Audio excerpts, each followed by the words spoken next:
سر یہ بتائیے گا تعلیم میں اور علم میں کیا فرق ہے؟ السلام علیکم۔ علم اور تعلیم دو مختلف چیزیں ہیں مگر دونوں آپس میں کنیکٹڈ ہیں۔ علم ہم اس معلومات کو کہتے ہیں جو ہم کسی بھی اسپیسیفک فیلڈ، شخص، پرسن یا کسی جگہ کے بارے میں ہم جانتے ہوں۔ جتنا بھی ہم جانتے ہیں اس کو ہم علم کہتے ہیں، اور جاننے کا جو پروسیس ہوتا ہے، جو عمل ہوتا ہے، اس کو ہم تعلیم کہتے ہیں۔ علم کے بارے میں جیسے کہ ہمارے پیارے نبی کی حدیث ہے، ماں کی گود سے قبر کی لحد تک آپ نے علم حاصل کرنا ہے۔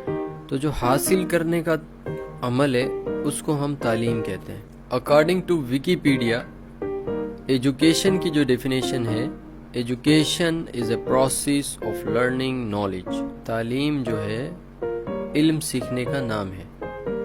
علم سیکھنے کے ایک عمل کو ہم تعلیم کہتے ہیں۔ علم حاصل کرنے کی بہت ساری سورسز ہیں۔ بکس کے ذریعے بھی علم حاصل کرتے ہیں، اسکول سے بھی علم حاصل کرتے ہیں، اور جو سب سے اسٹرانگسٹ سورس آف لرننگ ہے وہ لوگوں کا ہم سے رویہ ہے۔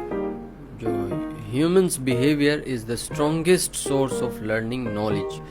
علم حاصل کرنے کا جو سب سے مضبوط، جو اسٹرانگ ذریعہ ہے وہ لوگوں کا ہم سے رویہ ہے۔ اسٹرانگسٹ سورس آف نالج پر ہم ایک مزید ویڈیو بنائیں گے انشاءاللہ۔ So keep learning, keep watching, never stop learning.